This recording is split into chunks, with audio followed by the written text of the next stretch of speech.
You've stepped into a place that never really sleeps. A place where the air itself remembers the dead. Tonight, our theme lies among cracked headstones and quiet footsteps. These are the graveyard watchman stories, the ones told by those who worked alone through the night guarding the forgotten.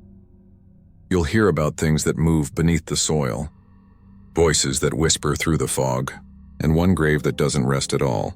These aren't ghost tales from books or campfires. These are the stories that didn't stop when the sun came up. And I'll warn you, these don't fade when the video ends. Most people walk away fine, a few keep hearing something breathing near their bed. Before we begin, a small thing: most of you listen but never subscribe. Maybe tonight's the night you finally join us. Tell me, what time is it where you are? And where are you watching from? Leave it in the comments below. I like knowing who's still awake with me. You might want to leave a light on. Let's begin.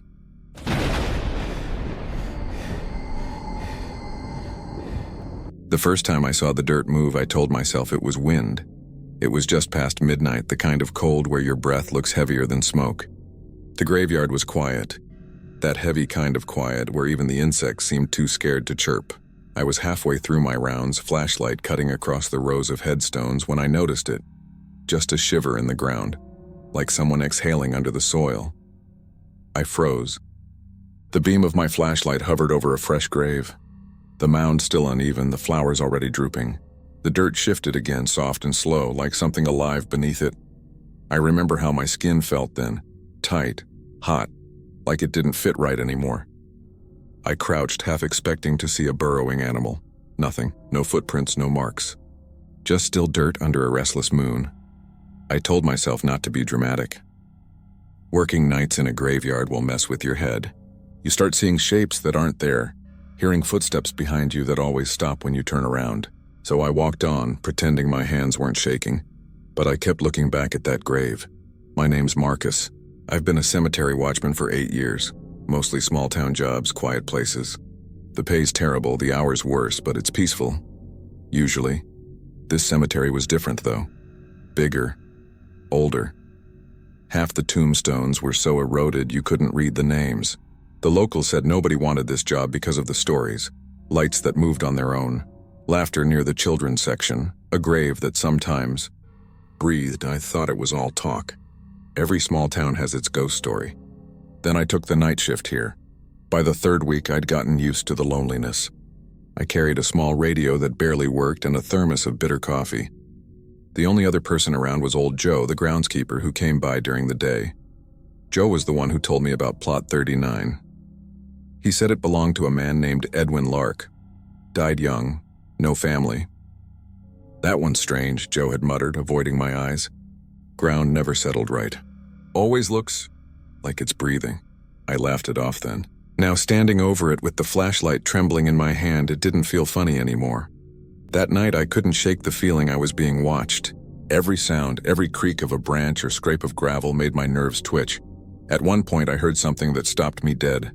A single, muffled thump. Not an echo, not an animal. It came from under the ground. My heart started hammering. I crouched again, trying to listen, but the air felt thick in my ears. Nothing. Just the hum of my breath and the wind pushing through the trees. Then, another thump.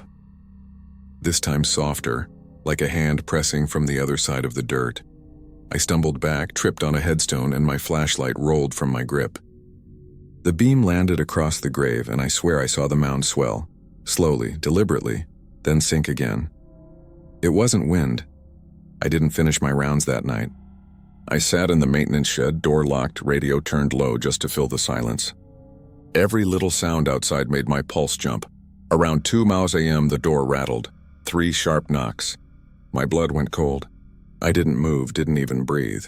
Then I heard it again, lighter this time, like someone brushing their fingers across the metal. "Joe?" I called, no answer. When I finally opened the door, the yard was empty. The only thing out there was my flashlight, lying in the dirt halfway across the lot, right next to Plot 39. The next morning, I tried talking to Joe. He just shook his head and said, "You heard it, didn't you?" I didn't want to admit it, but I nodded. Joe's hands were trembling. "It started last spring," he said. "The family buried him on a Sunday. By Thursday, the soil was sinking. We filled it back up twice, but every time it dips again, like something's moving under there. I tried to joke it off. Maybe there's a sinkhole. Or a coffin collapse. He didn't laugh. We had the ground checked. Solid, no hollow space. He looked at me then, real serious. Whatever's down there, Marcus, don't go near it after dark. Of course, I went back the next night. Curiosity's a disease. Once it gets in you, there's no cure. It was colder than usual, breath fog clinging to my collar. I walked straight to plot 39. The air around it felt heavy, like the atmosphere thickened the closer I got. I crouched beside the headstone. The name was faint, carved deep into gray granite, Edwin Lark, 1989, 2021. He will rest in peace. The words didn't feel true. I pressed my palm against the soil. It was cold, but I could have sworn I felt something shift underneath. Not much, just a twitch. Enough to make me yank my hand back like I'd touched a live wire. That's when I heard the whisper. Soft, muffled, like someone trying to talk through fabric. I leaned closer. Help. The word came faint, but it was there, coming from the ground. I jumped up, heart pounding so hard I felt dizzy. I backed away, tripping over my own boots, eyes fixed on that grave. Nothing else moved. The whisper didn't come again, but I couldn't unhear it. That voice wasn't in my head. It came from below. I didn't tell anyone right away. Who'd believe me? Hey, a corpse asked me for help? Yeah, right, but I couldn't stop thinking about it. What if it wasn't dead? I know it sounds crazy, but I started imagining worst-case scenarios. Buried alive, some kind of freak mistake. 2 nights later, I brought a small shovel, just to check. The grave looked normal that night, still, quiet, moonlight spilling across the stones. I glanced around, feeling stupid, and started digging. Just a few inches, I told myself. Just enough to prove it's nothing. The soil was soft, damp. Too soft for a grave that old. I dug faster, sweat prickling my neck despite the cold. Then the shovel hit something. Wood. My breath caught. I wiped away more. Dirt until I saw the edge of the coffin lid. And that's when I heard the breathing. Slow. Uneven. Coming. From right beneath where I stood. I dropped the shovel and stumbled back. The sound was unmistakable. Ragged inhaling, faint but real. I crouched, pressing my ear to the soil. There it was again. Inhale, exhale, shaky, desperate. Hello? I whispered. The breathing stopped. Then, a voice. Low. Hoarse. Don't. Open it. I froze. My stomach flipped like I was falling. What? I managed, no answer. Just silence thicker than before. I ran. I don't even remember locking the gate or turning off the lights. 1 second I was kneeling beside that grave. The next I was in my truck, engine screaming. Tearing down the dirt road like hell itself was behind me. The next morning, I went back with Joe. The grave looked untouched. No shovel marks, no loose soil, no sign I'd dug at all. The ground was perfectly smooth. Joe said nothing for a long time. Then he muttered, "It resets itself." That's when I noticed how pale he looked. You mean it's happened before? He nodded. The last watchman before you, he tried to dig too. Quit the same night. Never came back for his paycheck. I wanted to ask what he found, but Joe walked off before I could. That was the first time I thought about quitting, but I didn't. I told myself maybe I imagined it, maybe I was overtired. Until the night the grave moved again. It was raining. Cold, sideways rain that blurred the headstones into dark shapes. I was doing rounds with my hood up when I saw it, the mound rising slow and steady like someone pushing up from underneath. My flashlight flickered. The dirt pulsed again, higher this time, and I saw a crack split across the soil. Something inside was trying to get out. I shouted before I realized it, half in fear, half disbelief. "Stop, don't!" The ground froze. Then, like nothing had happened, the rain smoothed it all back down. But there was something new. A single handprint pressed into the wet dirt. It wasn't mine. I didn't go near it for days after that. I did my rounds from a distance, pretending not to see the way the soil sometimes shifted under the moonlight. I stopped drinking coffee because it made my hands shake too much. I barely slept. Then last night, something changed. I woke up around noon to find a muddy print on my porch step, same shape as the one from the grave, only this one was wet. Fresh. I didn't touch the print. Didn't even step closer. It was a perfect hand mark. 5 fingers, long, narrow, pressed deep into the wood of my porch step. Like someone climbed up from the yard and steadied themselves before knocking, except no one had knocked. No footprints in the mud leading up to it either. Just that one single sinking hand. I called Joe. He didn't pick up. By sunset, I'd packed my things, ready to quit. I told myself I'd leave the key in the office, drive straight out of town, never look back. But as I loaded my bag into the truck, I saw something that made my blood drain cold. The gate to the cemetery was open, wide open, and there were fresh, muddy smears along the bars, like someone had pushed out from the inside. The air was wet and heavy, that weird stillness before a storm.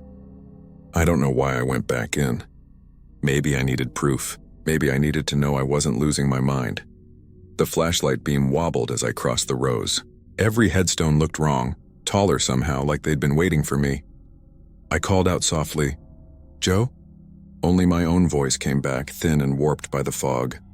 When I reached plot 39, my stomach turned over. The grave wasn't just disturbed, it was open. A narrow trench cut straight down the middle, dirt scattered like someone clawed their way out. The coffin lid was cracked. The nameplate on the headstone, Edwin Lark, was gone.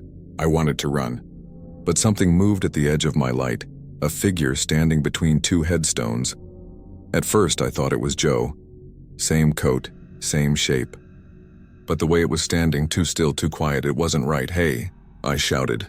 The figure didn't move. My hand shook so bad I could barely keep the light steady. "Who's there?" That's when it started walking toward me. Slow, dragging steps. Wet ground squelching under each footfall. I backed away, tripped over the broken coffin lid, landed hard. My flashlight rolled, beam spinning over the open grave, and then I saw it. The coffin was empty. The figure stopped about 10 feet away. I could finally see its face, and that's when the air just left my body. It was Edwin, or what used to be him.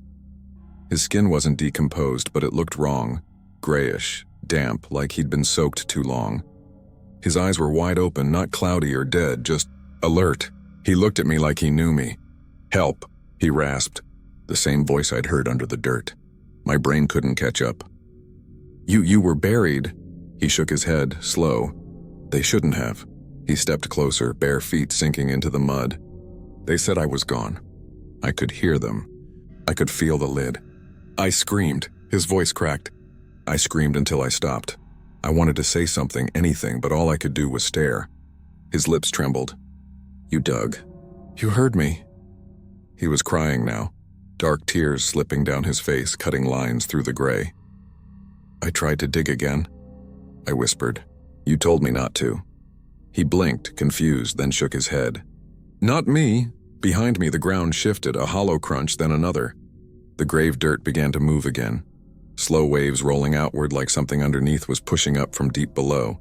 Edwin turned toward it. "He's still there." My throat tightened. "Who?" He looked at me, eyes wide and wet. "The one they buried with me." Lightning flashed just once, and for a split second I saw it. Another hand, slick and dark, breaking through the soil. I stumbled back, slipped in the mud. Edwin didn't move. He just stared as the dirt kept rising, the mound stretching higher until a second shape started crawling out. Thin, jerky movements. Skin the color of wet paper. Its fingers latched around Edwin's ankle. He didn't even scream. He just looked at me again. "Run," and I did. I don't remember how I made it to my truck. My keys were in my pocket. My heart slamming so hard it felt like it had burst through my ribs. When the headlights hit the gate, I saw movement in the mirror. Two figures, one dragging the other, vanishing into the fog. I didn't stop driving until the cemetery was miles behind me. The next morning, I went straight to the police. Tried to sound calm, sane. "There's a grave disturbed out by Hallows Field. I think someone's been." They didn't let me finish. 2 officers went with me to check. When we got there, everything looked normal. Every grave was smooth, neat, untouched. No open coffin, no footprints. Plot 39 looked perfectly flat. The nameplate was back. Edwin Lark. One of the cops looked at me like I'd wasted his time. "Maybe you dreamed it," he said. I couldn't answer, because I didn't know anymore. I tried calling Joe again that night, no answer. So I drove to his trailer, parked behind the maintenance shed. The lights were off, door slightly open. Inside, everything was dusty, still. Coffee mug half full on the table, jacket on the chair, and on the counter. His key ring, the one with the cemetery master key still attached. That's when I noticed the smell. Not rot. Not death. Damp. Like earth after rain. A trail of muddy footprints led from the back door straight toward the bedroom. I didn't follow them. I just left. For a few days I stayed at a motel 2 towns over. Kept the TV on all night, couldn't stand the silence. I didn't go back to work. Didn't answer calls. Then 2 nights ago, someone knocked on my door. 3 slow knocks. I froze. No footsteps, no voices. Just that steady knock again. 3 times. I waited a full minute before peeking through the blinds. No one. Just muddy handprints smeared across the glass. I tried to sleep after that, but every time I closed my eyes, I heard that breathing again, slow, deep. Shint. Last night it was louder. Closer. I woke around 3 a.m. to the sound of something scraping outside the motel wall, like nails dragging through plaster. I grabbed my flashlight and pointed it toward the noise. There was a bulge in the drywall. Subtle, but there. The shape of fingers pressing from the other side. I didn't wait. I packed and drove until sunrise. I'm at another motel now, miles away. Different town. I told myself I'd finally sleep tonight, but I just checked the mirror by the door, and there's dirt smeared on the handle. Fresh. And when I turned off the lights a few minutes ago, I heard it again. A faint thump. From under the floor. I don't know what they buried under plot 39.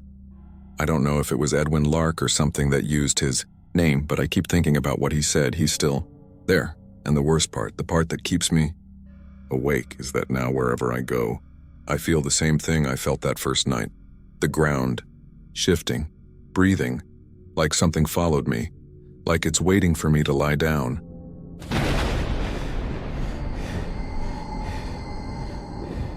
The night I first saw the light, I thought another guard had come to check on me. But then I remembered, I was the only one on shift. The graveyard was so dark it felt like the sky had fallen in. My flashlight beam barely reached past a few headstones before the fog swallowed it whole. I was halfway through my patrol when I spotted it. A faint orange glow moving slowly between the trees at the far end of the lot. A lantern. Old-fashioned, swaying like it was being carried by someone walking steady, unhurried. Only thing was, no one else was supposed to be there. I called out, "Hey, you're not supposed to be here." My voice came back dull and short, like the fog ate half the words. The light didn't stop. I started walking toward it, my boots crunching over gravel. The air smelled of wet stone and dead flowers. Every step made the light seem closer and farther at the same time, like it was shifting away from me. Then the glow flickered twice and slow and deliberate before vanishing altogether. The locals called it the Lantern Man. Old story. They said a night watchman used to guard this same graveyard decades ago. He died on duty, lantern still burning beside him. Some said it was a heart attack. Others said he was found standing upright in the fog, eyes open, mouth full of dirt. After that, guards started quitting. People swore they saw his lantern moving between the stones, making rounds just like he used to. I'd heard all that before taking this job. I didn't believe in ghosts. I just needed the paycheck. But that light wasn't imagination. I saw it clear as day, or, well, as clear as you can see through fog that thick. The next night, it came back. I was sitting in the small shack near the gate, reading by the dull yellow glow of the desk lamp, when the fog outside brightened suddenly, like someone lit a match in the mist. I stood up, peering through the window. The lantern's glow was there again, hovering near the far fence line.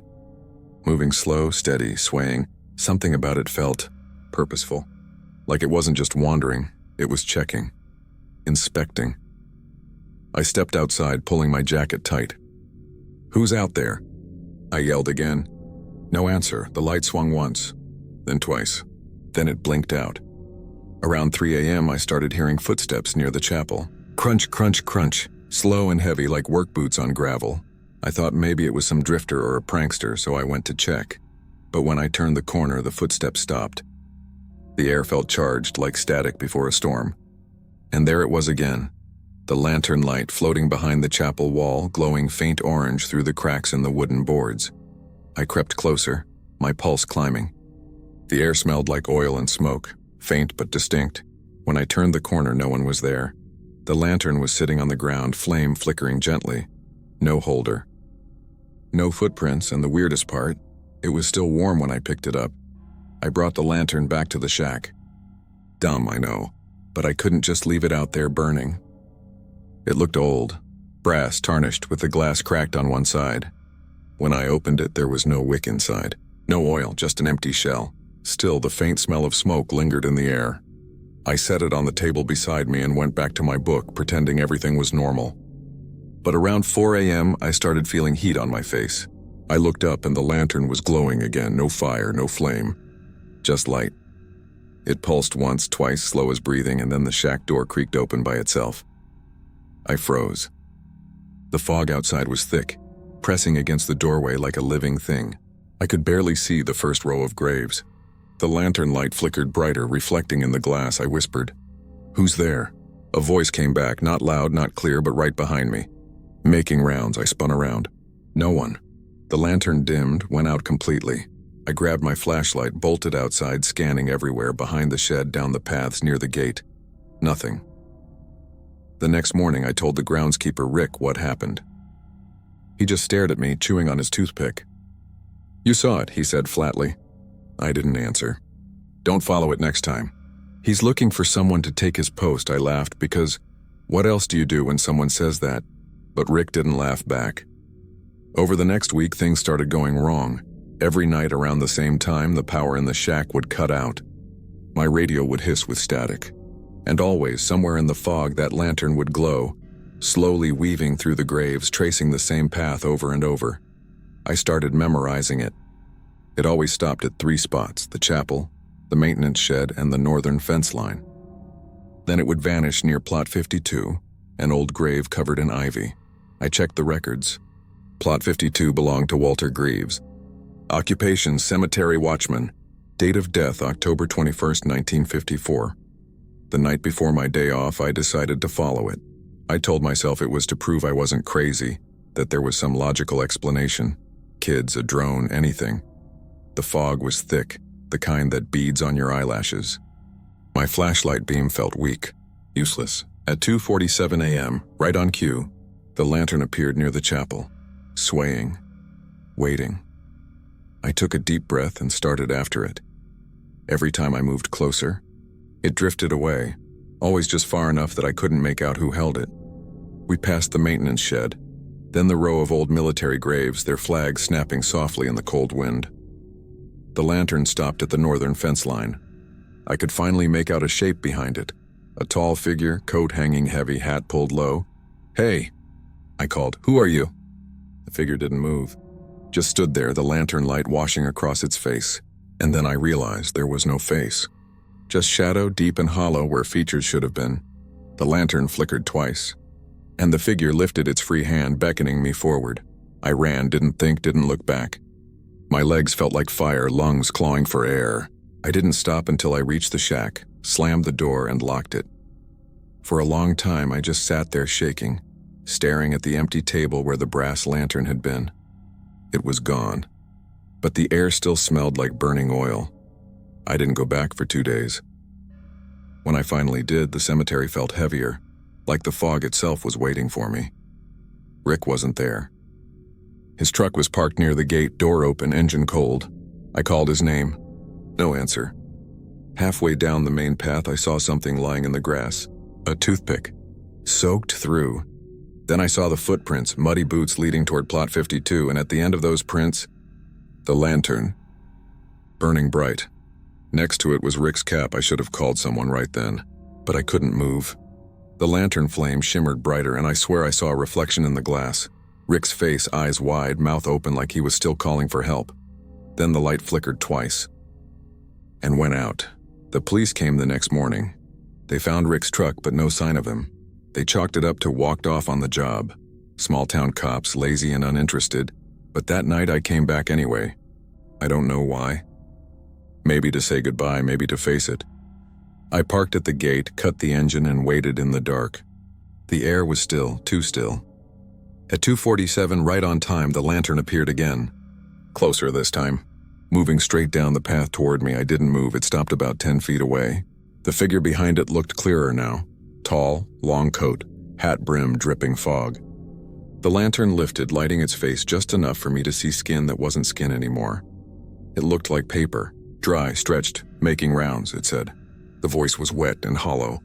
Your turn, I shook my head. No, I'm done. I'm leaving. It stepped closer.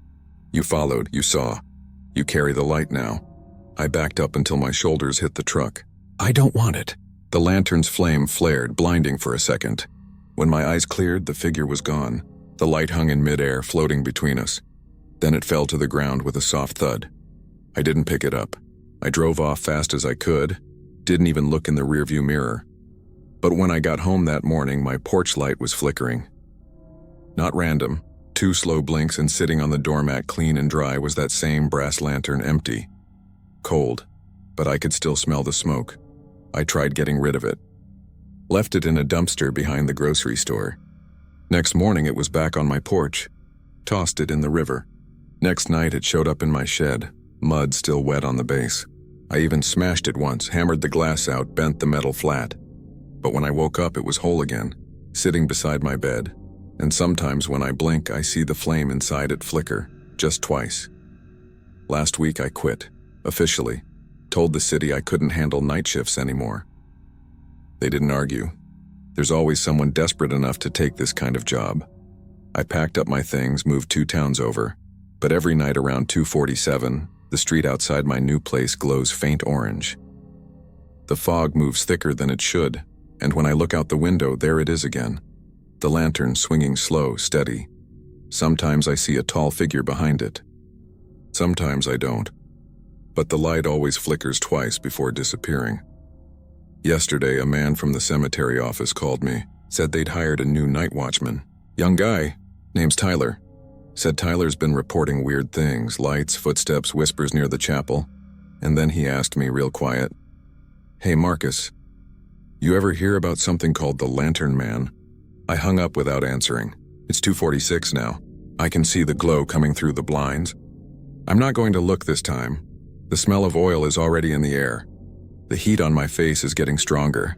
I can hear footsteps outside the door. Slow, deliberate. Then a knock.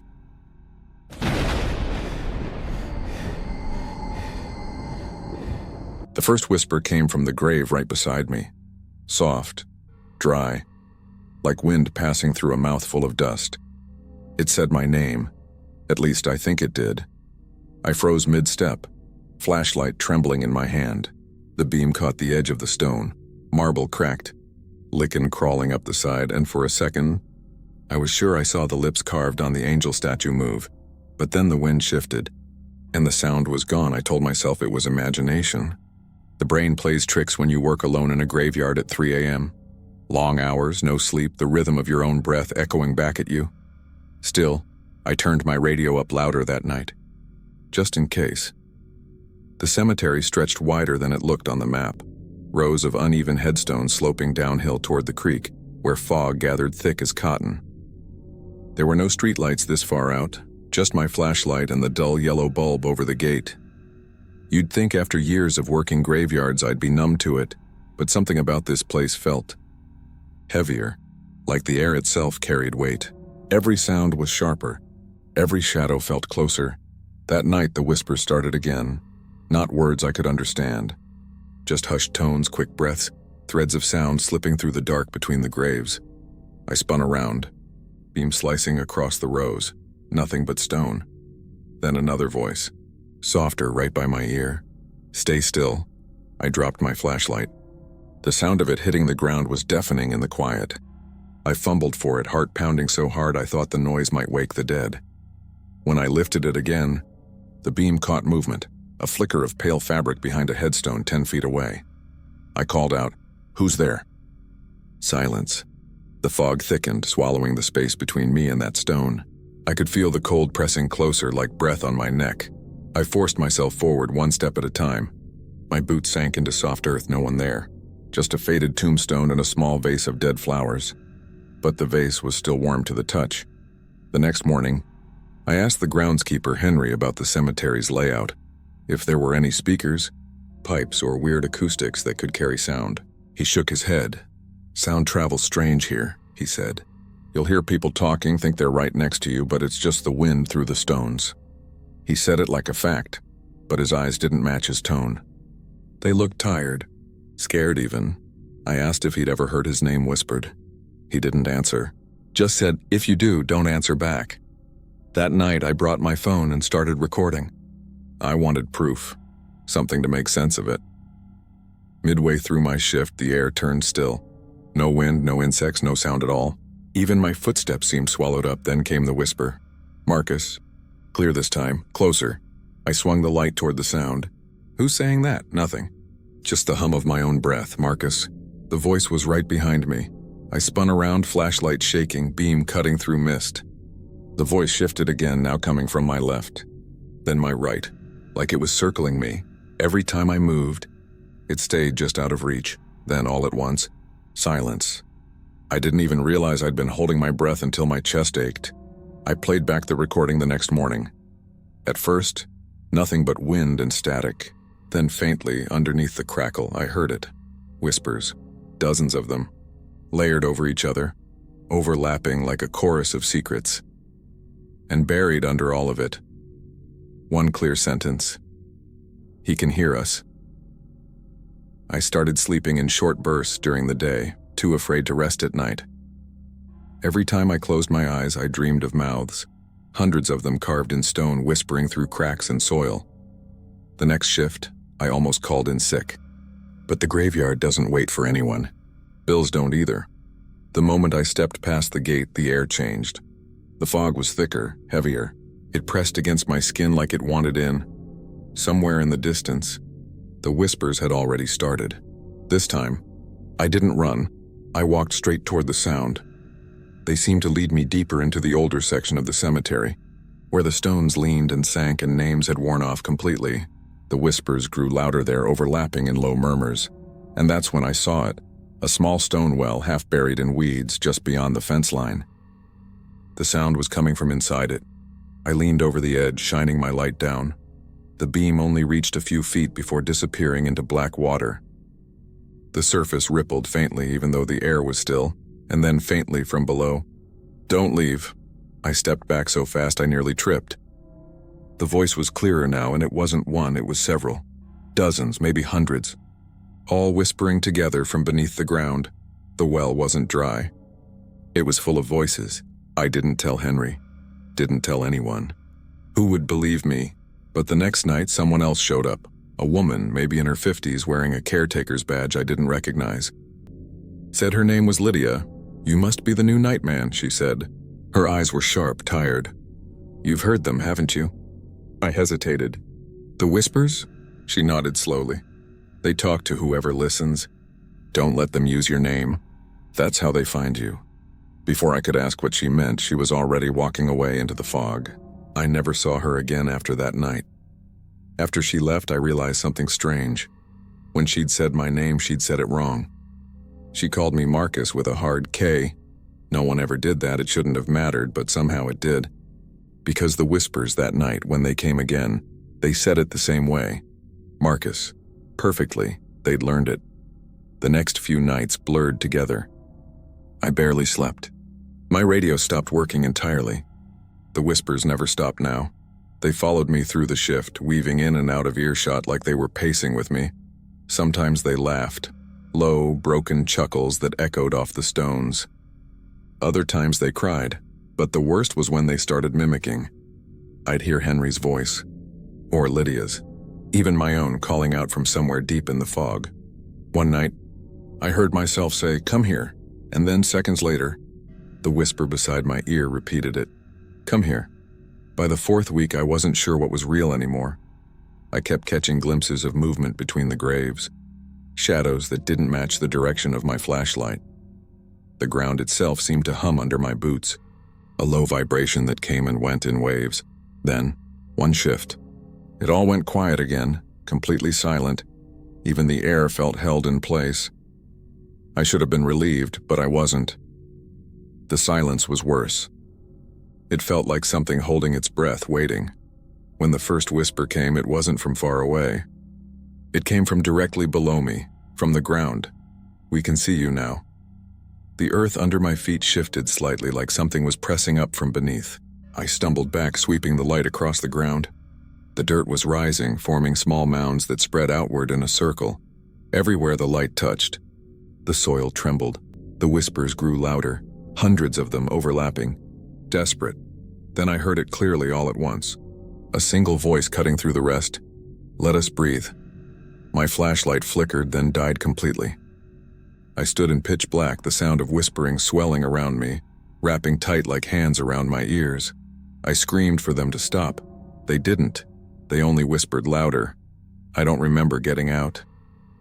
The next thing I knew, it was morning. I was lying near the front gate, covered in dirt. My phone was gone. My flashlight broken in half. Henry found me, said he'd been looking for me since midnight. When I told him what happened, he didn't look surprised, just sad. "They talk through the stones," he said quietly. "Always have. They don't want to be alone." I asked him about the well. He froze. "That well's been sealed for 20 years. You couldn't have seen it." I told him I did. He just shook his head. "You should go. Before they learn more than your name." That was 3 nights ago. I haven't gone back. I don't plan to. But I keep hearing them anyway, even now. Sitting in my apartment miles from that cemetery, I can hear them under the hum of the refrigerator, between the cracks in the walls, whispering through the quiet. And every night, right around 3 a.m., the noise builds until I can almost make out words. They don't sound angry. Not anymore. They sound lonely. Last night, I went to take out the trash and saw something that made my stomach drop. A single moss-covered stone lying by the dumpster. Small, old, with faint carvings across the top. When I brushed the dirt away, I saw a name. Mine, and underneath the words, "He answered." I tried throwing it away. It came back. Now when I turn off the lights, the apartment goes too quiet. My ears fill with that same soft hum. Sometimes if I press my ear to the wall, I can hear them again, those voices moving closer, threading through the stone and concrete. They're not stuck in that graveyard anymore. They found a way out, and tonight, when I whispered, "Please stop," they whispered back, clear, calm, almost gentle. "We're right beside you. Marcos."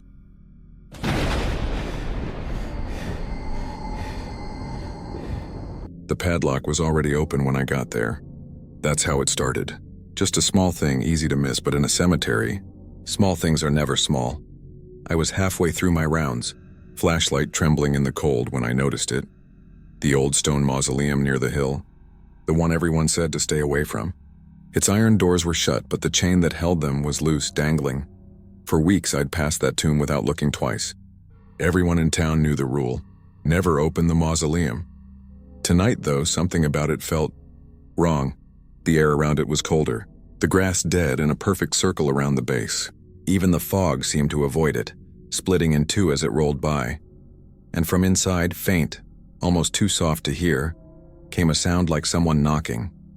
3 slow knocks. I told myself it was nothing. Maybe a branch. Maybe my own heartbeat echoing in the stone. But when the knocking came again, this time faster, I knew something was moving inside. That mausoleum belonged to the Redfield family. I'd read the brass plate enough times to know it by heart. Built in 1911, 6 members inside, last burial in the 1970s. The key was supposed to be in the maintenance office, locked away. I'd never touched it. Never needed to, but tonight the padlock was open. Someone or something had already been inside. I radioed for backup, but the signal only spat static.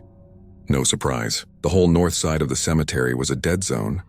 My breath came out in thick clouds as I stepped closer. The iron doors were carved with angels, wings folded, eyes downcast. The hinges were rusted solid, but the right one had fresh scratches, like someone had pried it open recently. I put my hand against the door. Cold. Too cold. Then something moved inside. Soft scraping. Like fabric dragging over stone. "Hello?" I called out. "This is private property. You need to come out." No answer. Just that same scraping sound, closer this time. I told myself it was probably an animal. A raccoon, a possum, anything with fur and teeth, not fingers and breath. But then I heard it. A whisper. Low. Drawn out. "Please." I stepped back so fast I nearly tripped over a headstone. I didn't open the door that night. I left it. locked the chain again as tight as I could, even wrapped it with wire from the fence. But I didn't sleep the next day. Every time I closed my eyes, I saw that door, those angels carved in the metal. I kept hearing the whisper, the way it had cracked at the end like someone gasping for air. I told myself I'd imagined it. Stress, sleep deprivation, anything but what it sounded like. But when I came back the next night, the chain was gone. It wasn't broken. It wasn't cut. It was gone. The iron doors stood slightly ajar. The air smelled different now, like damp concrete and something faintly sweet, almost like flowers gone bad.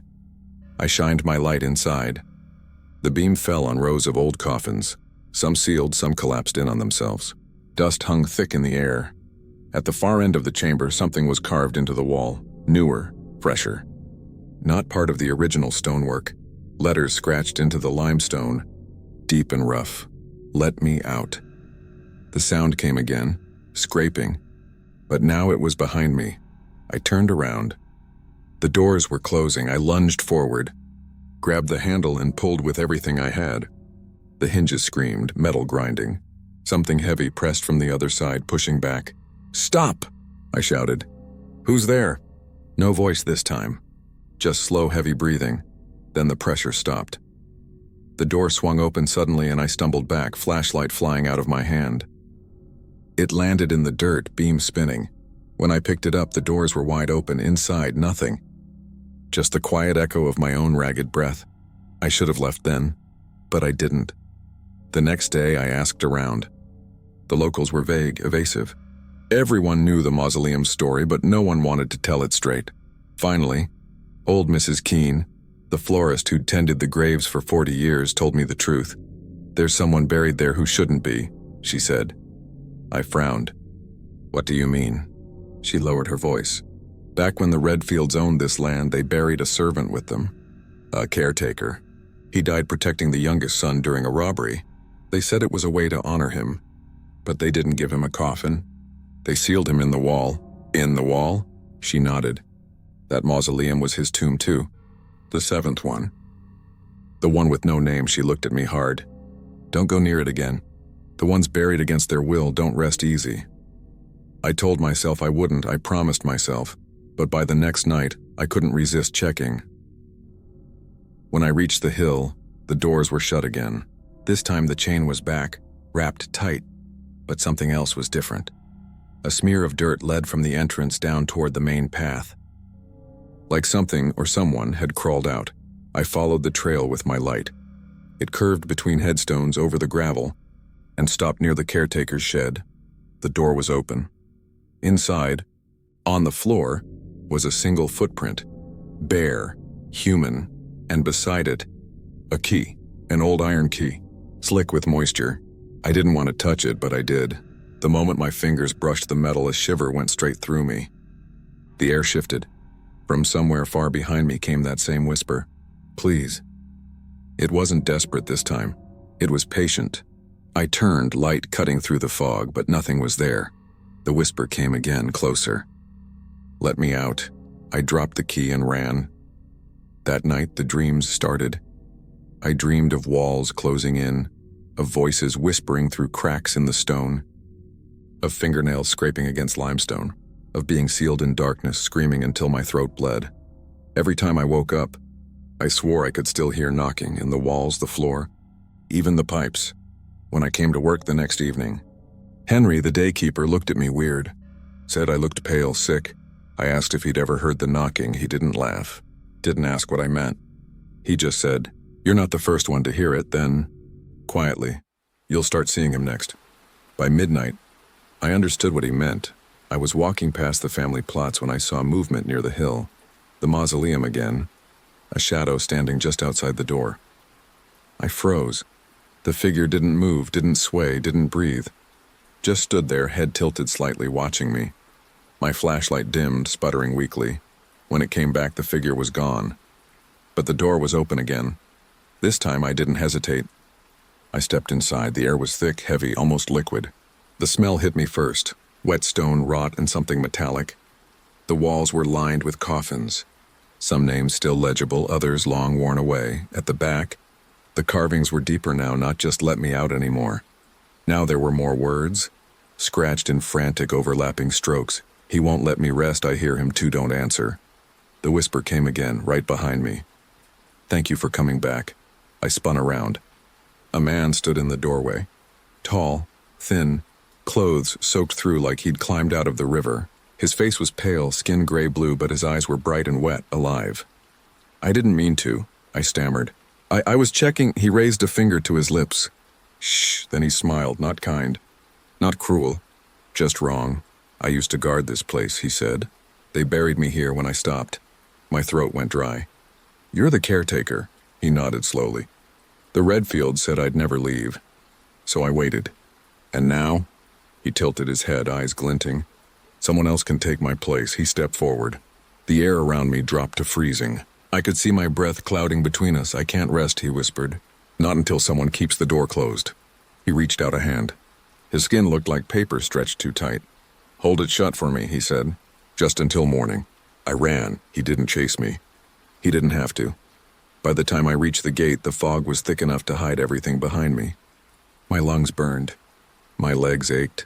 When I turned back, the hill was gone, swallowed in white. But I could still hear it. The sound of iron creaking, slowly closing, and underneath it, faint but real, knocking. I quit the next day, left my badge and key on the office desk, and didn't look back. But sometimes, late at night, when the wind hits just right, I swear I can hear that same hollow echo from somewhere far off. And last week, when I woke up around 3 a.m., there was dirt on my floor. A small trail leading from the window to my closet door. The next morning, I found something resting against my bedpost, an old iron key. Cold, wet. And when I picked it up, I heard it again, clear, right beside my ear. "Please, hold the door shut for me." I haven't slept since, because every night, the knocking starts again, soft at first, then harder. And I know deep down, it's not coming from outside. It's coming from the walls.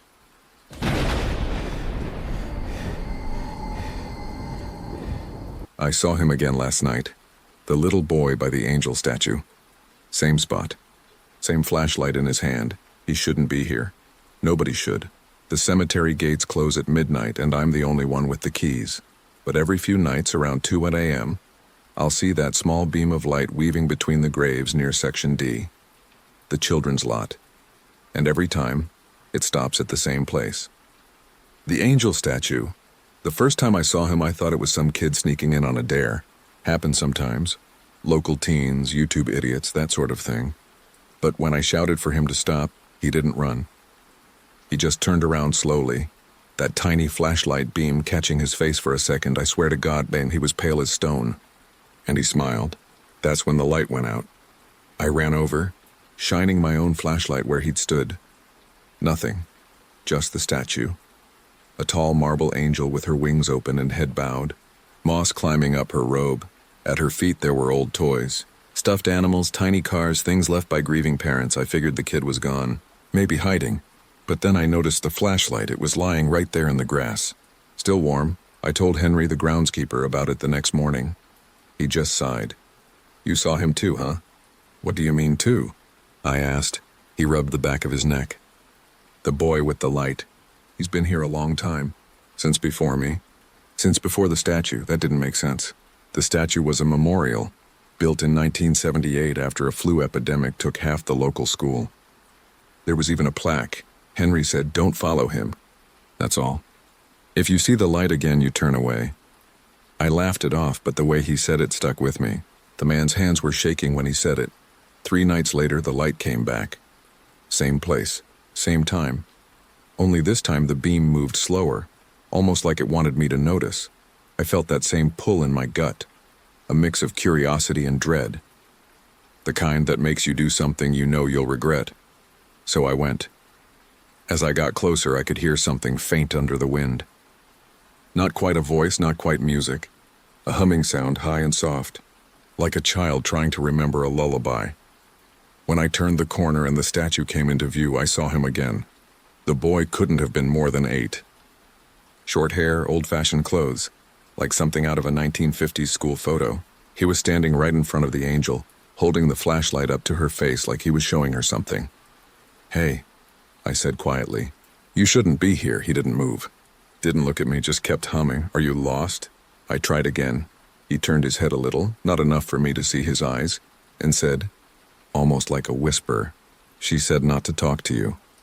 Before I could respond, his light flickered, once, twice, then off. When I swept my beam across the statue, he was gone.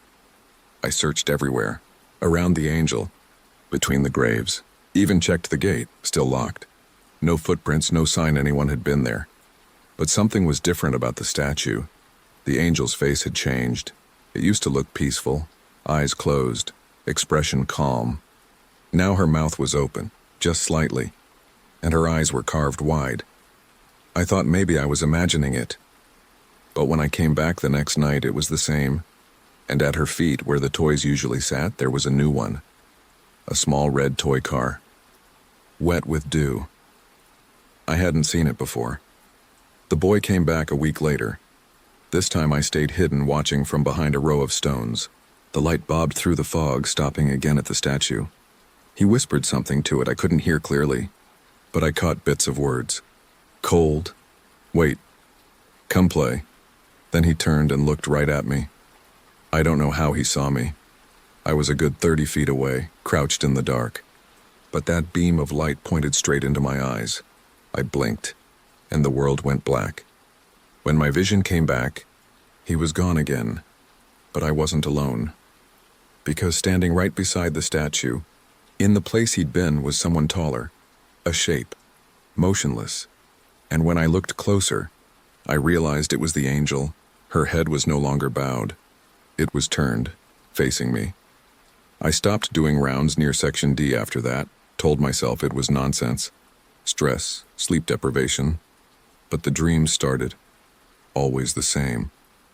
I'm walking toward the statue, and the boy is there, waving for me to come closer. Every time I try to stop, something pulls at me. My feet sink into the ground, heavy like mud, and then I see the angel's wings move. Just slightly, enough to know she's breathing. When I wake up, my sheets smell like grass and earth. I finally told Henry everything. He didn't look surprised. Just sad. "Once you see him," he said, "you're part of it. He finds the ones who listen. What does he want? To be followed." He hesitated before adding, "He's not the only one buried under that statue." "What?" "The families wanted a memorial, not graves.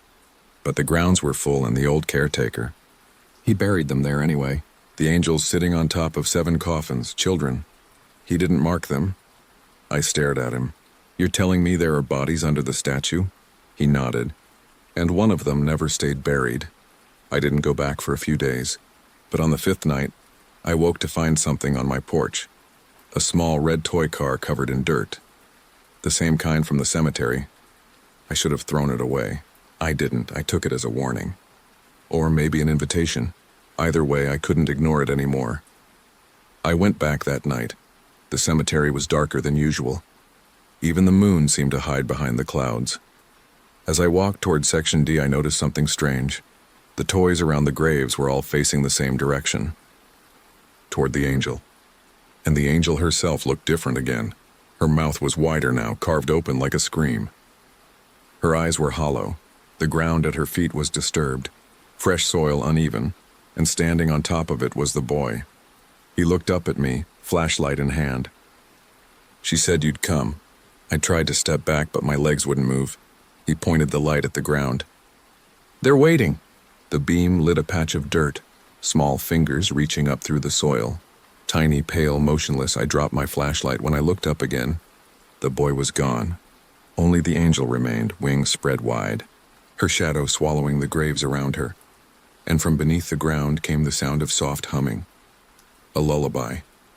I ran. Didn't stop until I reached the gate, but even as I fumbled for the keys, I could see the light again. That same tiny flashlight bobbing between the stones, following me. I quit the next morning. Told myself I was done with graveyards forever.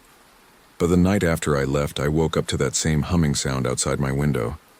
I went to the glass. The street was empty. Then, out of the corner of my eye, I saw it. A faint glow near the fence across the road, a flashlight beam, small, steady. And beside it, just barely visible in the dark and the outline of wings. Now it happens every night. The light moves closer each time. Sometimes I hear knocking under my floor. Sometimes I hear humming from my closet. But last night was the worst. I woke up and saw something new on my nightstand. The red toy car, and next to it, a small flashlight, still warm. And in the reflection of the window behind it, a little boy smiling.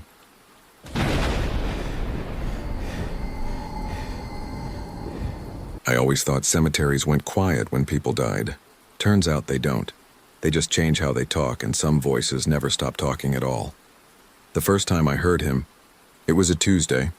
Cold, windless, and silent in that suffocating way only graveyards can be. I was halfway through my rounds when I heard boots crunching gravel behind me. I turned, expecting Henry. Nobody there. But I could still hear the steps, slow, steady, keeping pace with mine. I stopped walking. So did they. The next morning, I joked about it to Henry over coffee. He didn't laugh. Just said, "You're in the north section, right? Near the oak tree?" Yeah, he nodded once. "That's where Tom used to walk." Tom Weathers. The old night watchman before you. Did this job for 30 years. Died right there in the north section. Heart attack on shift. Henry sipped his coffee. People say he never clocked out. I laughed it off. But later, when I clocked in that night, I couldn't stop looking toward that oak. The air was still. The fog low. The sound of boots followed again. Exactly behind me, exactly in rhythm. I tried to trick it, took random turns, doubled back, even stopped dead mid-path. Every time the steps stopped too. When I whispered, "Who's there?" Into the dark, the silence that followed felt like a held breath. Then, faintly, so faintly I thought it was the wind, came a whisper back, still making rounds. The next day, I dug through old records in the office. Found Tom's name in an old logbook. Thomas Weathers, 1952-1988. Died on duty. Section 4B. The page smelled like mildew. The ink bled through the paper. But someone, years later, maybe Henry, had written something new at the bottom in shaky pen. He never left. I told myself it was just old stories. The kind of thing every graveyard invents to make itself more haunted. But that night things changed. I was walking the east wall when my flashlight flickered. Not out, just dimmed like a hand had passed in front of it. Then on the radio through static came a voice I didn't recognize. "Low gravelly, north gate secure." I froze. That's not a phrase we use anymore. It was from the old reports, the ones written in the 1980s. "Who is this?" I asked. Silence. Then again through the static. "Section clear." "Moving on." The voice was calm, professional, and it sounded close. I checked the north gate. Nothing there. Just the usual rusted chain and the oak tree standing tall over the old graves. That's when I saw it. A faint glow near one of the stones. Like the beam of a flashlight moving slowly side to side. I raised mine to signal back. The other light froze. Then it blinked twice. That's the old signal for all clear. I hadn't been trained with that signal. But Tom would have. The next morning I told Henry everything. He didn't even look up from his coffee. "Don't answer him," he said. "If you see the light, don't blink back. If he thinks you're on shift with him, he won't stop." "What do you mean?" Henry looked at me, eyes heavy. "You'll be doing his rounds forever." I tried to ignore him for a while. But ignoring things in that graveyard doesn't make them stop. It just makes them try harder to be seen. A few nights later, I found the north gate open. The lock wasn't broken, it was just unhooked. Like someone with the key had opened it. And on the post beside it, someone had carved a single word into the wood. Tom. The letters were deep, raw, fresh. That same night, I started smelling cigarette smoke. Tom was known for his cigarettes, unfiltered 3 packs a day. The office still had burn marks on the old desk from when he used to leave them unattended. The smoke came and went with the sound of those boots. Sometimes, if I turned fast enough, I swore I could see the red tip of a cigarette glowing for a second in the dark, but it always faded before I could focus. Around week 3, I started feeling like I wasn't walking the grounds anymore. I was repeating them, same paths, same patterns. Same whisper at the same time every night. Still making rounds, I couldn't sleep. Couldn't eat. I'd come home and smell the smoke on my clothes. My girlfriend said I talked in my sleep. Said I'd mumble things like north section clear and move along. Then, one morning, she said she heard a second voice answer, I live alone. By the fourth week, I started hearing his keys every night, somewhere in the dark, the faint jingle of metal. Once, when I turned toward the sound, my flashlight beam caught something reflective hanging in midair. Keys, swinging slowly. Then they fell to the ground. When I picked them up, the tag said Weathers I didn't sleep that day. I sat in my car outside the gate staring at the hill, waiting for the sun to move. When I finally went back in, everything was silent again. For hours. Then, near dawn, my radio crackled. Control to base, the voice said. Static, then clearer. All secure. I'll take it from here. I froze. Who is this? A long pause, then. You're relieved. I dropped the radio and ran. The sound of footsteps followed, faster this time. Close enough that I could hear the scrape of leather, the rattle of keys, the exhale of breath just behind my ear. I didn't look back. When I reached the gate, I fumbled for the key, hands shaking. The metal was freezing cold. When it finally turned, I shoved the gate open and ran into the road, breath steaming, and from behind the fence came a voice I'll never forget. Shift change. I quit the next day. Henry didn't even ask why. Just nodded and said, You lasted longer than most. I asked what happens to the ones who stay too long. He looked out the window toward the hill. They start walking in twos. That night I packed my things. But when I grabbed my jacket, something fell out of the pocket, a single cigarette. Unfiltered, I don't smoke. I tried burning it. But the next morning there were 2 more on my counter. Same brand, same smell. That's when I realized something. Tom's not haunting the graveyard. He's working it, and he's looking for someone to take his place. Last night, I woke up to the sound of boots on gravel, not outside, inside. Slow, steady steps across my floorboards. I held my breath. Then came the jingle of keys. And a low voice. Right beside my bed, still making rounds. I don't go outside anymore. Doesn't matter. He's here now. Every night I hear the same thing. The same rhythm. The same whisper through the dark. Section clear. Gate locked.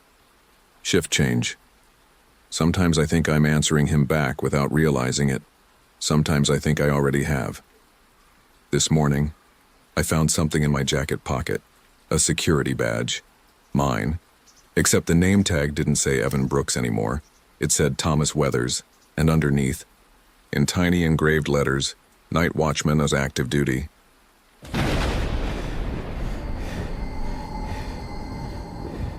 The rain was red that night. Not deep red, not movie blood red, just faint like rusty water running off an old pipe. But it wasn't running off anything. It was soaking up from the ground, from one grave in particular. I'd been the night watchman at Ash Grove Cemetery for 2 years, and I'd seen some weird stuff. Open gates, flowers left in patterns, candles still burning hours after I'd blown them out, but nothing like that. That night I stood under my hood, watching the puddles form around plot 94B, and each puddle shimmered red, like the ground itself was bleeding. The grave belonged to Eleanor Finch, buried 1985. The stone was plain, no carvings, no angels, no photos. Just a name and date.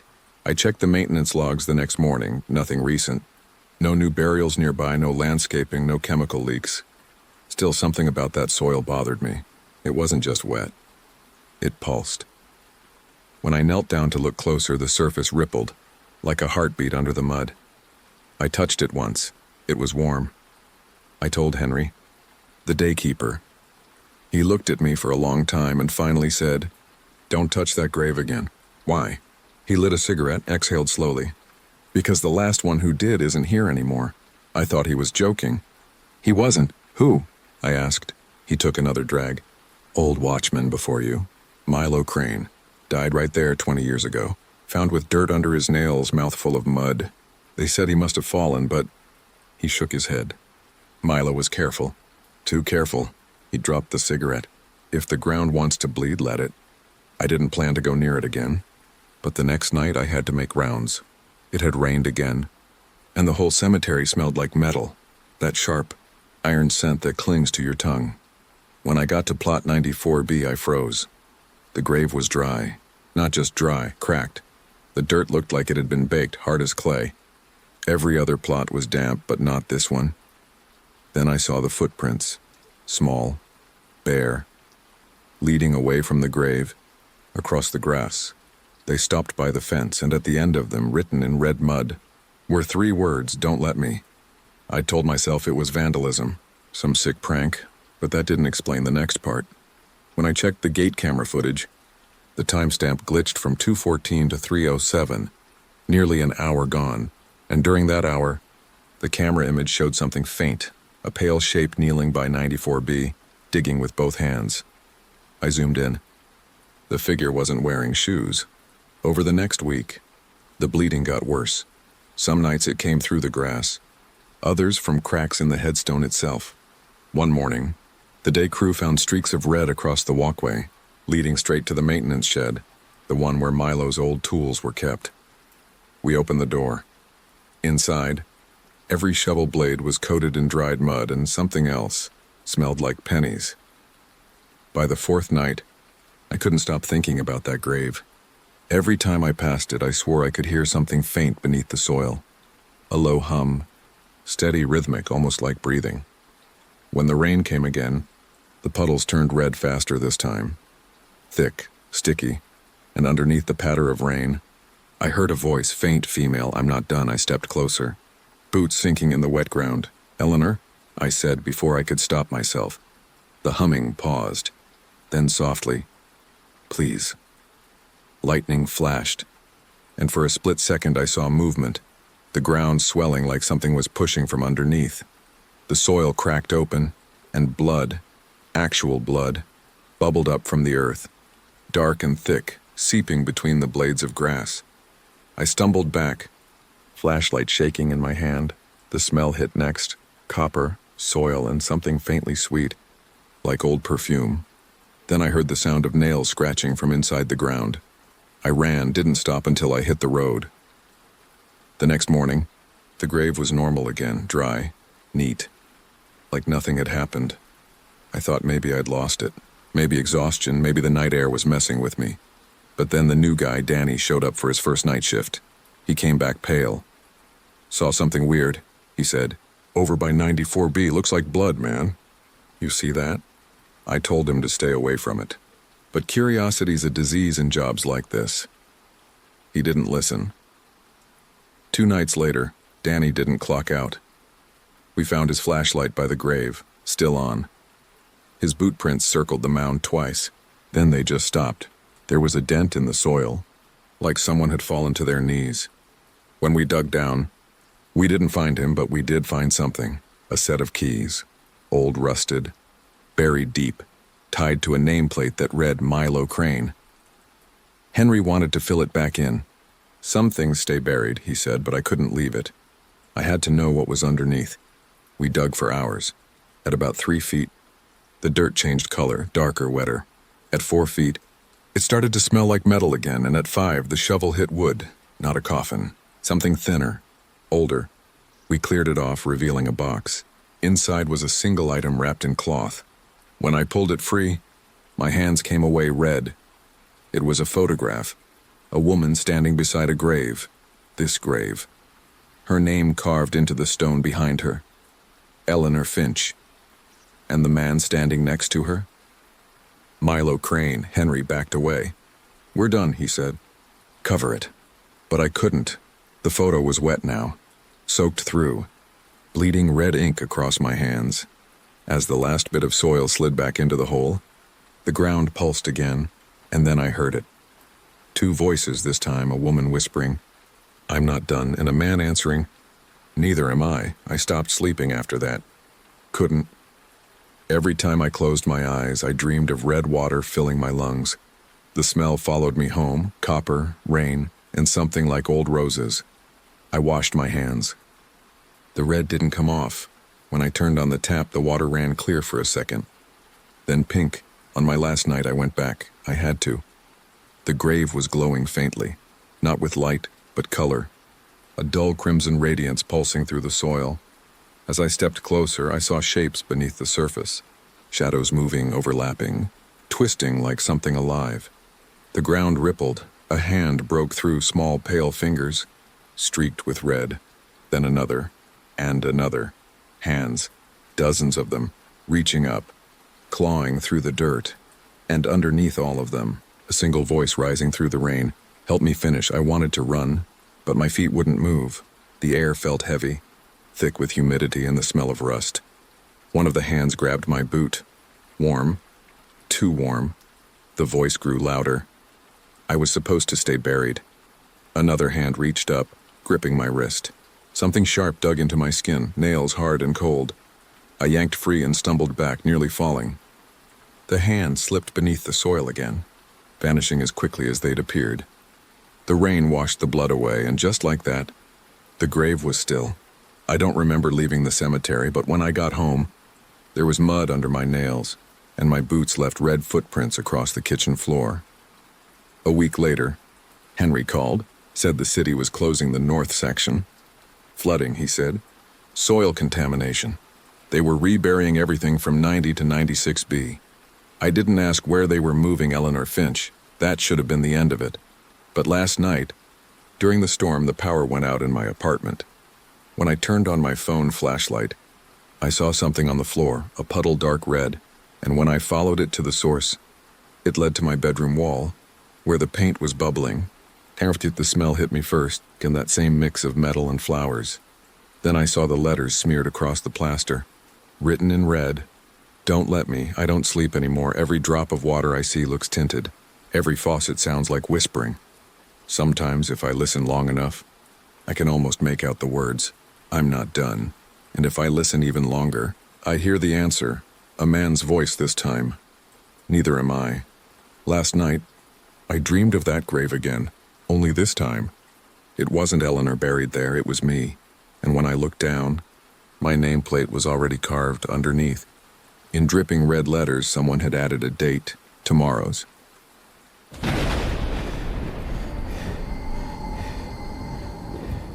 The first time I heard the voice, I thought it was feedback. It was 2:37 a.m., the part of the shift where the graveyard feels endless and you start talking to yourself just to hear a human sound.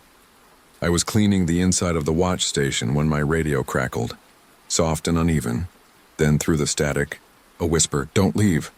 I froze. The line hissed. Cut out, then came back with faint breathing. Do you copy? I said, thinking it was Henry or one of the new guards playing a joke. The breathing stopped. Then, in a tone so low it barely formed words, you're not alone out there. I remember standing there, staring at the radio like it could explain itself. I waited for a laugh, a call, something, but nothing came. The silence stretched until it felt alive. Finally, I turned the radio off.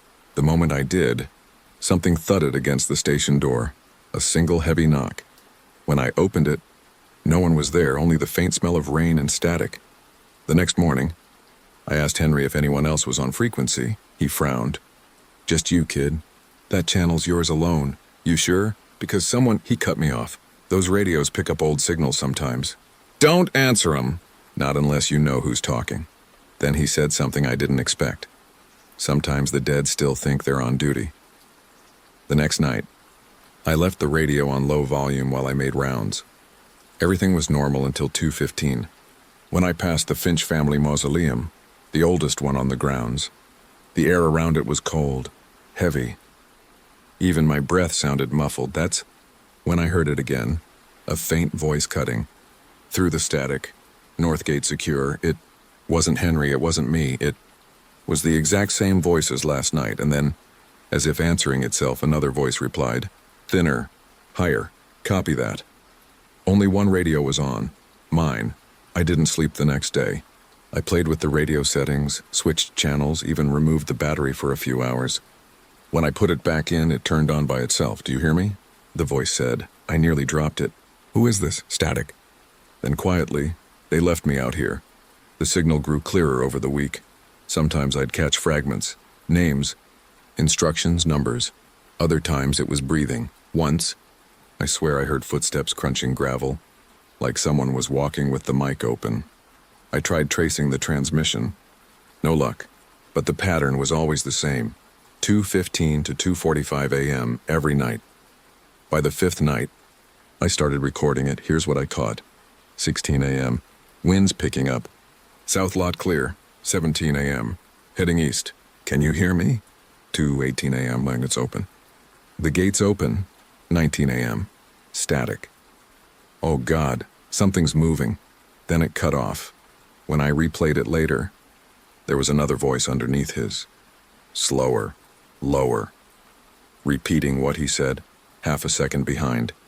Like an echo that didn't belong to the same world. I played the tape for Henry. He didn't say anything for a long time. Then he reached over and shut it off. That's Tom Weathers, he said quietly. Old night man. Died here back in '88. Heart gave out mid-shift. I swallowed hard. Then how is he still? Henry stood up. Don't dig into it. Don't listen when he calls. I wish I'd listened. That night, I left the radio on my desk and tried to ignore it. At exactly 2:15, it turned on by itself again. North gate secure, the voice said. I didn't answer. After a few seconds, it said, You there, rookie? My blood went cold. That's what Henry called me my first week. Nobody else. How do you know that? I whispered. The voice chuckled softly. Because you told me, I dropped the radio. It hit the floor, crackling, but the voice didn't stop. Don't go near the fence tonight, it said. He's out there. Who? No answer. Just static. Then a faint whisper under the static. You. That was the first night I saw movement in the fog. A figure pacing the outer path. Same spot every night, same time, just beyond the fence light. I couldn't make out a face, but I could see the glint of metal near its mouth. Maybe a mic. Maybe the reflection off a radio. When I shined my light, the figure turned away and vanished into the fog. The next moment, the radio on my belt hissed again. Don't shine the light on me. I should have quit right then. But fear does strange things. Sometimes you want to know, even if knowing ruins you. So the next night I decided to talk back. At 2:15 I keyed the mic. Tom, if that's you, what do you want? The static hummed, then the voice came through soft. Tired. I want to go home. The cemetery lights flickered from the north side. A faint radio signal replied, like my own voice, repeating the same words. I want to go home, then again, louder. I want to go home. The sound grew distorted, overlapping, until both voices, mine and his, were shouting the same phrase over each other, filling the entire frequency with echo and panic. Then it stopped, and all I could hear was breathing. My breathing, except I wasn't holding the mic anymore. When I turned around, there was someone standing by the fence, same height as me, same jacket, same flashlight clipped to the chest. He raised his hand in the same way I do during check-ins, and then his radio clicked once. My radio clicked back. I didn't sleep that day. Or the next. The sound of static followed me even with the batteries pulled. When I finally smashed the radio, it still hissed. Not from the speaker, from inside the plastic, like something trapped in it. 2 nights ago, I came back from my final shift to hand in the keys. Henry wasn't there, but someone had left a radio on the desk. New model, still in its box. A note taped on top, for the next Watchman. Keep channel open. As I turned to leave, the radio powered on by itself. Static. Then, do you copy? I didn't answer. The voice repeated louder. Do you copy? I kept walking, and then just before I stepped outside, it whispered my name. I drove home with the radio still in the passenger seat. I should have thrown it out the window, but I couldn't. At 2:15 a.m., it lit up again, a new voice this time. Not Tom's, not mine, younger, nervous. Control, this is Officer Daniels. Checking in. Copy? I froze. That was the name of the new guy Henry hired last week. Static. Then my own voice came through. Faint but clear. North gate secure. The blood drained from my face because I wasn't holding the radio. I wasn't even talking. But the voice kept answering. My voice. My exact tone. Repeating everything the new guy said, half a beat behind, and over it all I could hear that old whisper. Faint. Layered underneath. Don't leave. It's been 3 nights now. I don't work there anymore. But the radio still turns on every night at 2:15, always the same sequence. Static. My voice. Then breathing. Sometimes, if I listen closely, I can hear other voices under mine. A chain of echoes looping back decades, each one calling the next, each one saying the same thing. Do you copy? I think I understand now. That signal never died. It just finds someone new, and when it does, it learns your voice, keeps it, uses it. So if you ever hear your own voice calling back through static, don't answer, because once it knows your frequency, you'll never turn it off again.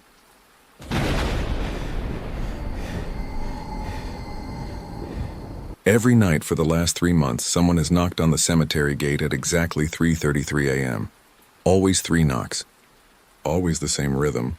And always, when I go to check, there's no one there. At first, I thought it was some sick prank. Kids testing the new night guard, trying to spook the rookie. But it's been 92 nights. Nobody keeps up a prank that long.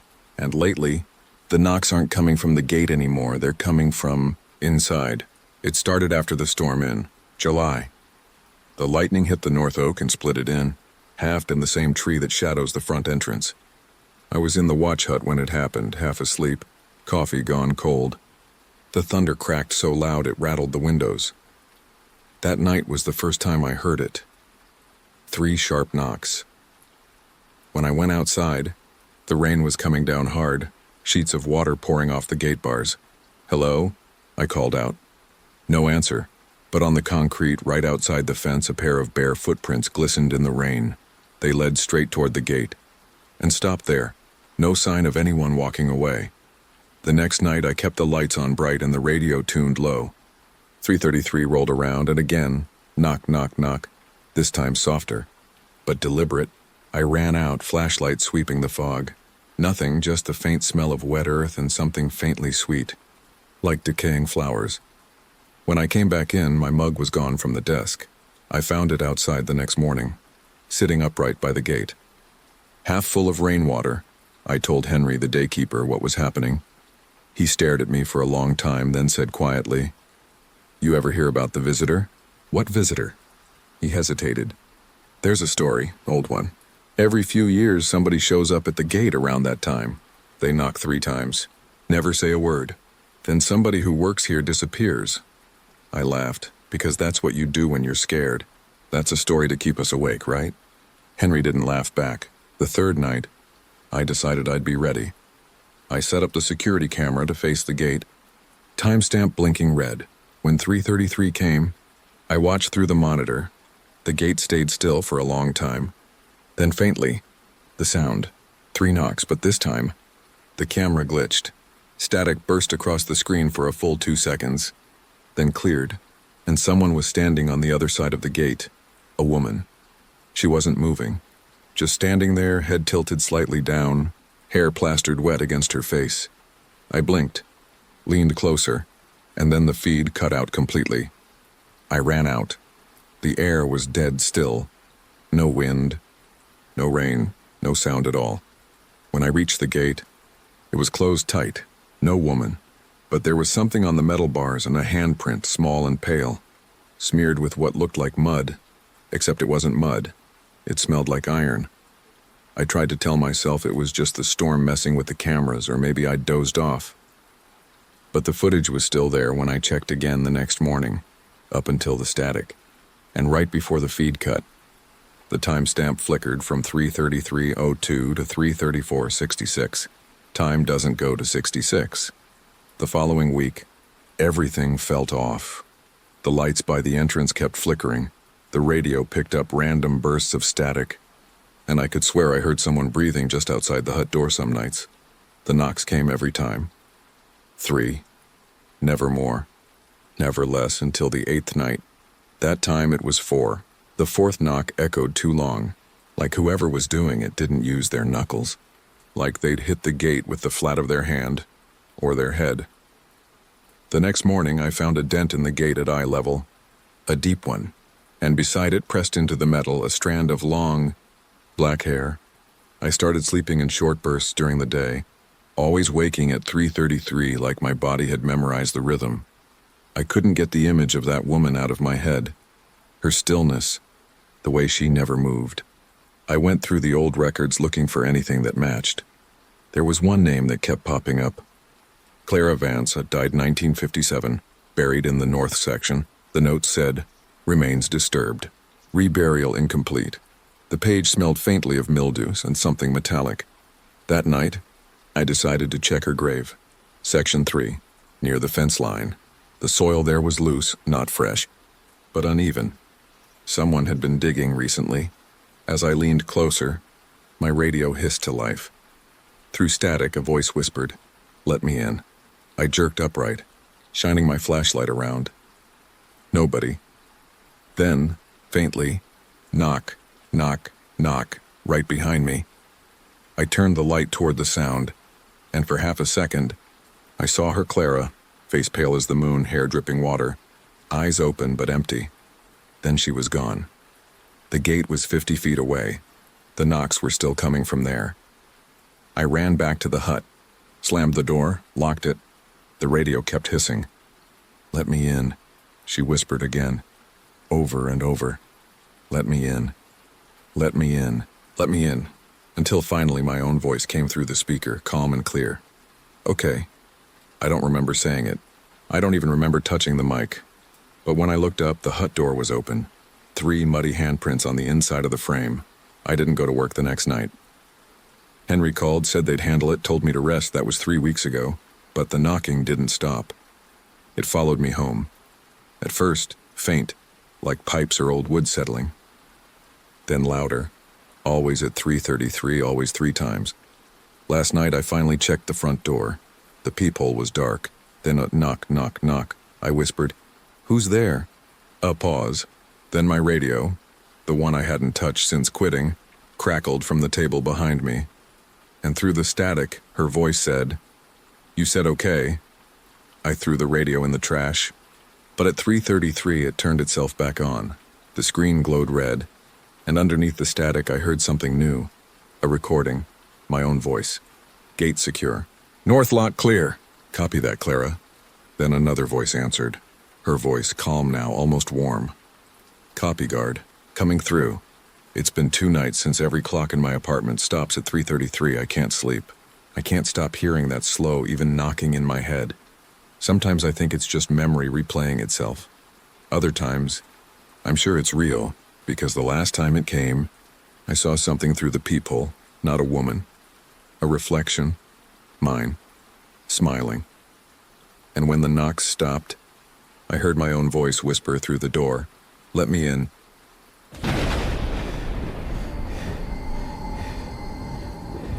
The first time Henry told me about the breathing grave, I thought it was just another cemetery story. Every Watchman has one. Tales passed down to keep rookies awake through the night. But the way he said it didn't sound like a joke. He leaned across the break room table, coffee steaming between us, eyes dull and serious. "You'll hear it before you see it," he said. "Don't go looking for it when you do." "Why not?" He stirred his coffee once, slow. "Because it hears you back." That night was my 4th on the job. Quiet still, no wind. The kind of cold where every sound feels sharper. The flashlight beam sliced through mist as I walked my route. Rows of stones, all the same color, same shape. Some names so old the letters looked carved by ghosts. It was around 2 a.m. when I noticed the sound. Not loud, just faint rhythmic, in, out, like someone asleep under the ground. I froze, trying to pinpoint it. It wasn't wind. It wasn't my breath. It was coming from the earth. I followed the sound, past the new section, down to the oldest part of the cemetery, the part we never mowed because the ground was too soft. Like it never stopped settling. The closer I got, the clearer it became. In, out, wet, heavy, real. And then, when I finally stopped, it stopped too, silence. I stood there holding my breath, flashlight shaking in my hand. Then faintly, under my boots, a long exhale, I ran back to the office. Didn't even finish my shift when I told Henry in the morning. He just nodded like he'd been waiting for it. "You found it." I didn't find anything. "I heard the ground moving," he said. "Yeah, that's the one." "You're saying it's alive?"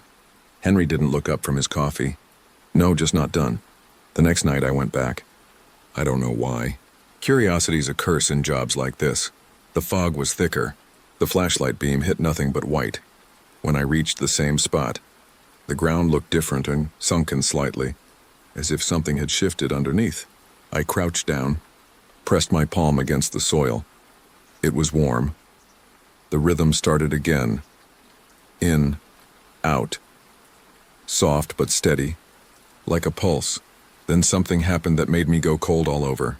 The ground pushed back, a slow rise against my hand, like the earth itself was inhaling. I stumbled backward, light flaring. For a split second, I saw it as the faint outline of a name carved into the stone. The letters were eroded, half gone, but I could still make them out. Harlan. When I told Henry the name, he paled. You sure? I nodded. He rubbed his temples, whispering to himself.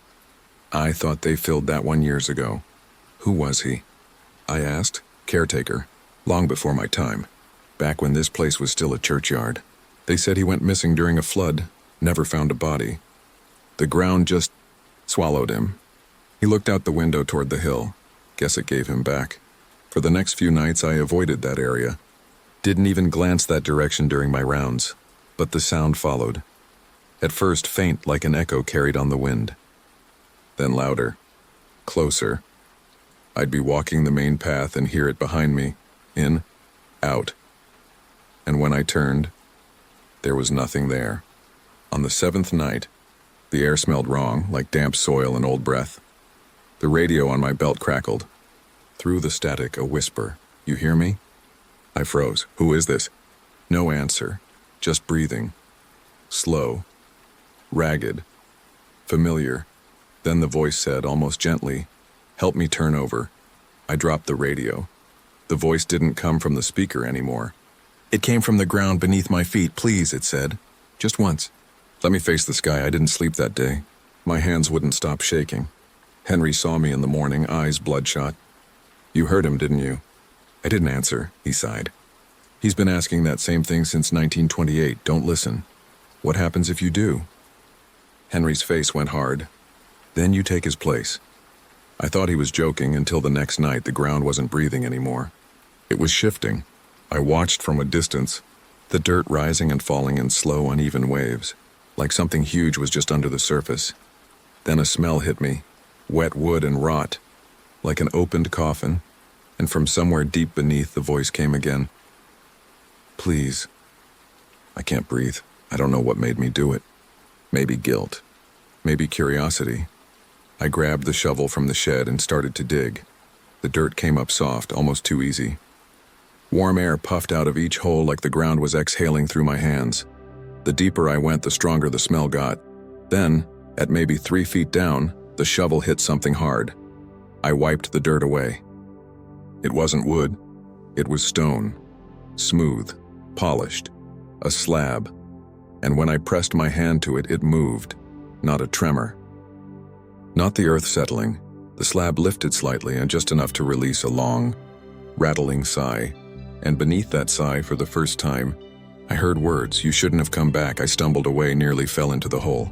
My flashlight beam swung wild, catching the edge of the stone again. And I saw fingers, human fingers, gray and wet, gripping the side of the slab from underneath. I ran.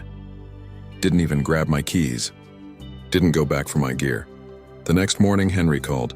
His voice was flat. Don't come in tonight. What happened? He hesitated. Ground collapsed out by the west section. Whole patch caved in. Right where you were digging, he paused. We'll close it off. Fill it in again.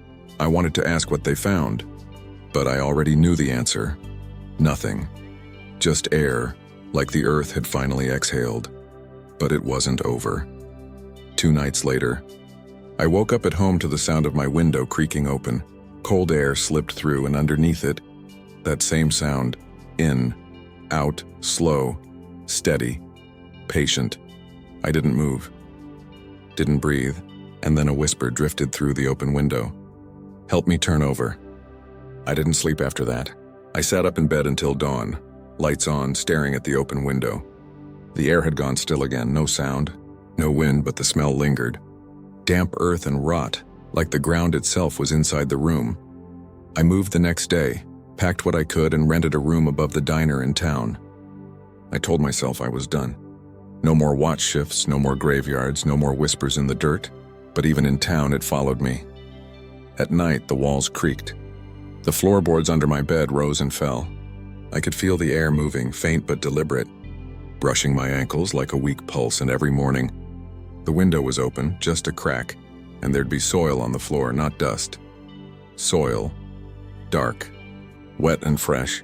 After a week of no sleep, I went back to the cemetery. Henry wasn't there. The gates were chained shut.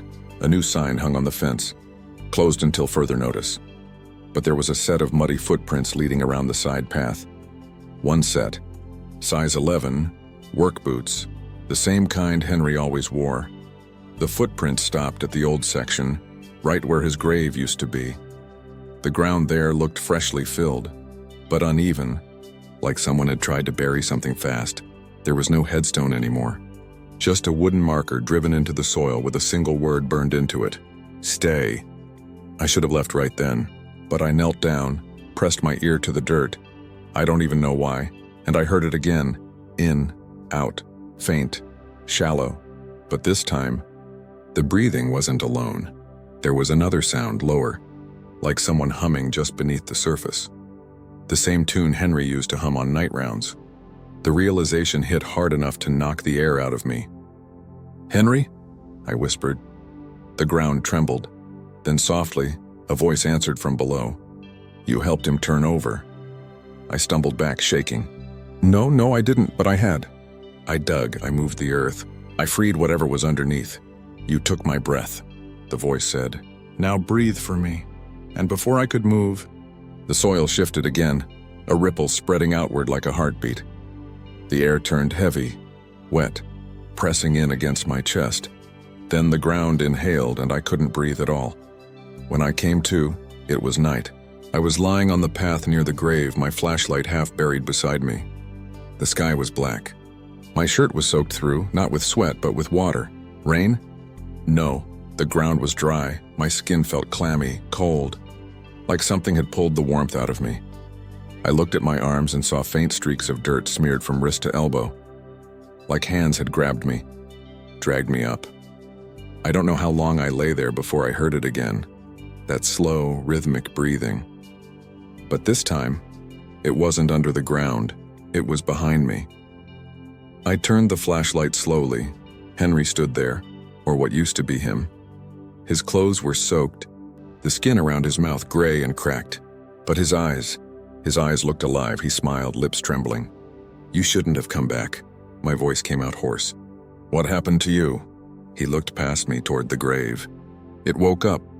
I told it not to. "I told you not to." I swallowed hard. "What is it?" Henry tilted his head slightly, like he was listening to something only he could hear. "The earth remembers every breath that's taken on it. Some of them, it keeps." The soil behind me began to shift again, faster now, like it was stirring. Henry's voice broke. "Run! It's not me it wants anymore." I turned, stumbling back down the path, but the ground moved under my feet, soft, like wet lungs. Each step sank deeper, the air thick with that smell of rot and something older, heavier. When I glanced back, Henry was gone. Only the dirt remained, pulsing in the dark like it was alive. By the time I made it to the gate, the sky had gone pale. The chain was broken, hanging loose as I stepped through. I heard one last breath behind me, long and deep, like the earth was letting go, then silence for days. I tried to convince myself it was a breakdown, sleep deprivation, hallucinations, but the nightmares started. I'd wake up in bed gasping, chest tight, lungs burning. In every dream I was underground, packed in dirt, hearing the world above me like muffled thunder. Sometimes I could hear footsteps walking over me. Sometimes I could feel them. And always, before waking, a voice would whisper close to my ear, "Turn over." Last night was worse. The dream didn't end when I woke. I sat up in the dark, sweating, heart pounding, and realized the bed was shaking. The sound came again, in out, except it wasn't from outside or under the bed. It was coming from inside the mattress. I tore off the blankets, ripped at the sheets one, and saw dirt spilling out from a tear in the fabric, black, wet, alive. Then a pale hand pushed through. I ran, left the room, the building, everything. Drove all night, no destination, just needed distance. But every stoplight, every turn, I kept hearing that slow breathing in my ears, synced with my own. When I finally pulled over at dawn, the car windows were fogged from the inside, and written in the condensation on the windshield were 2 words: "Your turn." I don't know how to explain what's happening now. My chest hurts when I breathe. My heartbeat feels wrong, heavy, slow, like it's sinking to something outside of me.